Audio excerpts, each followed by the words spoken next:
Assalomu alaykum barchaga.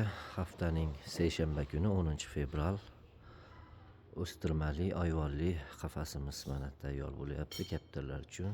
Zakasimiz Xudo xolisa Qashqadaryoga Shahrisabzga tayyorlayapmiz.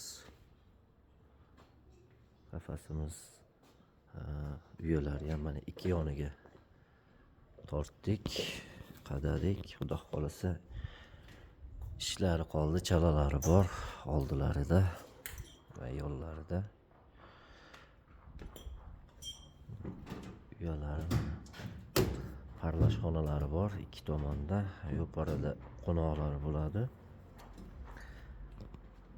80 tadan ortiq kaptarlar uchun tayyorlayapmiz. Bitgan jarayonlarni ham yuklaymiz. Xudo xolisa bitta lak bosib qo'yasizlar degan umiddamiz. Rahmat hammaga.